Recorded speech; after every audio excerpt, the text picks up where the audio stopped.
அனைவருக்கும் வணக்கம். நான் doctor Deenadayalan, consultant medical oncologist. Tobacco அப்படிங்கிறது இரண்டு வகையான விஷயங்கள் இருக்குது டொபாக்கோவில்.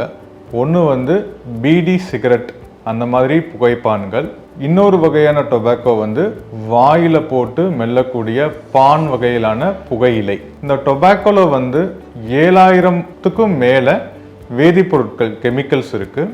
அதில் 70 வேதிப்பொருட்கள் கேன்சரை உருவாக்கக்கூடிய கார்சினோஜன்ஸ் அப்படின்னு ஐடென்டிஃபை பண்ணியிருக்காங்க. நம்ம ஊரில் தோராயமாக ஒரு 10.7 விழுக்காடு இந்தியர்கள் இந்த புகைப்பான்கள் உபயோகிக்கிற பழக்கத்தில் இருக்காங்க. ஒரு 21.4% இந்த வாயில் போட்டு மெல்லக்கூடிய புகையிலையை உபயோகிச்சுட்டு இருக்காங்க. இது தவிர இந்த புகைப்பான்கள் யூஸ் பண்ணுறது மூலமாக மறைமுகமாக அந்த சுற்றி இருக்கிறவங்க தோராயமாக ஒரு 20-30 விழுக்காடு இந்த புகைக்கு அவங்க எக்ஸ்போஸ் ஆகுறாங்க. அதனால் அவங்களும் பாதிக்கப்படுறாங்க. இது கேன்சர் மட்டும் உருவாக்குறது கிடையாது. இது நமக்கு வேறு சில பிரச்சனைகள், நம்ம ஆஸ்துமா சொல்கிறோம் இல்லையா, அதுலேயே சிஓபிடின்னு சொல்லுவாங்க. அது மூச்சு திணறல் உருவாக்கக்கூடிய ஒரு நுரையீரல் சார்ந்த பிரச்சனை, இருதய பிரச்சனைகள், ஹார்ட் அட்டாக், அந்த மாதிரி விஷயங்களும் இந்த புகைப்பிடிப்பவர்களுக்கு எளிதாக இயல்பை காட்டிலும் கொஞ்சம் முன்னக்கூட்டியேவும் வர்றதுக்கான வாய்ப்புகள் அதிகம். நம்ம இந்தியாவில் எல்லா வகையான கேன்சர்லேயும் 27 விழுக்காடு இந்த டொபாக்கோ யூஸ் பண்ணுறதுனால மட்டுமே வரக்கூடியதாக ஐடென்டிஃபை பண்ணியிருக்காங்க.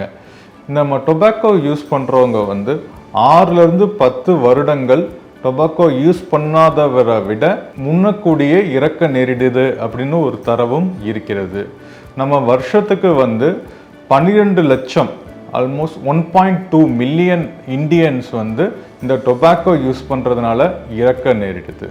இந்த வருஷம் நம்ம இந்த நோ டொபாக்கோ டே அதுக்கான தீமாக சூஸ் பண்ணியிருக்கிறது protect the children from the interference of tobacco industry. அதாவது குழந்தை மற்றும் 10 பருவ சிறார்கள் இந்த டொபாக்கோ யூஸ் பண்ணுறதையும் டொபாக்கோக்கு எக்ஸ்போஸ் ஆகிறதையும் நம்ம எவ்வளோ குறைக்கணுமோ அவ்வளோ குறைக்கிறதுக்கு ஒரு நோக்கமாக வச்சு அதுக்கான இனிஷியேட்டிவ்ஸ் ஆரம்பிச்சிருக்காங்க. இது ரொம்ப இம்பார்ட்டன்ட்.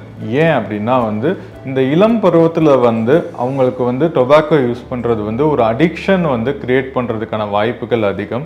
இது ஒரு மிகப்பெரிய சைக்கோ சோசியல் இம்பேக்ட் ஃப்யூச்சரில் அவங்களுக்கு கிரியேட் பண்ணும்.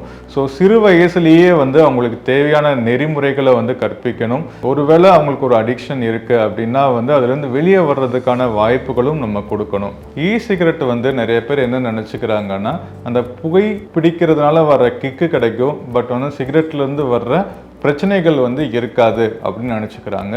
அது தவறு. ஆக்சுவலாக புகைப்பான்களை விட அதில் கொஞ்சம் நச்சு பொருட்கள் கம்மி, அவ்வளோதான் தவிர. ஆனால் இ சிகரெட்லேயும் சில நச்சு பொருட்கள் இருக்குது. அதுவும் உங்களுக்கு பின்னாடி உடல் ரீதியாக பிரச்சனைகள் நிறையா வர்றதுக்கான வாய்ப்புகள் இருக்குது. அதனால் இ சிகரெட் புகைப்பான்களுக்கு ஆரோக்கியமான மாற்று கிடையாது. புகைப்பிடிப்பவர்கள் அந்த புகை பழக்கத்தை நிப்பாட்டணும் அப்படிங்கிறது கொஞ்சம் கடினமான விஷயம்தான். நம்ம சமூகத்தில் நினைக்கிற மாதிரி ஆன் ஆஃப் மாதிரி சுவிட்ச் போடுற மாதிரிலாம் நிப்பாட்ட முடியாது. ஏன்னா உடல் நமக்கு அந்த புகைப்பான்களுக்கு பழகிடுக்கு. ஸோ அப்ரப்டாக நம்ம நிப்பாட்டும் பொழுது இன்னும் அந்த அடிக்ஷன் அதிகமாகி இன்னும் அதிகம், ஒரு குறிப்பிட்ட காலம் புகைக்காமல் இருப்பாங்க. அதுக்கடுத்து அளவுக்கு அதிகமாக புகைக்க ஆரம்பிச்சிடுவாங்க. ஸோ அவங்களுக்கு ஒரு சப்போர்ட் நமக்கு தேவைப்படுது. அதற்கான ஒரு முறையான கவுன்சிலிங், அதுக்கு சில பயிற்சிகள் இருக்குது. நம்ம மாத்திரைகள், வாயில் போட்டு நம்ம சூயிங்கம் மாதிரி யூஸ் பண்ணுற சில நிக்கோட்டின் பேச்சஸ், அந்த மாதிரி சில விஷயங்கள் தேவைப்படும். அது ஒவ்வொரு நபருக்கும் அவர் எவ்வளோ தூரம் அடிக்டாக இருக்கார், அவருக்கு மற்ற உடல் உபாதைகள் இருக்கா, இதெல்லாம் பொறுத்து இந்த தேவைகள், மருத்துவ தேவைகள் மாறுபடும். நம்ம கீழே ஒரு நம்பர் நாங்கள் கொடுத்துருக்கோம்.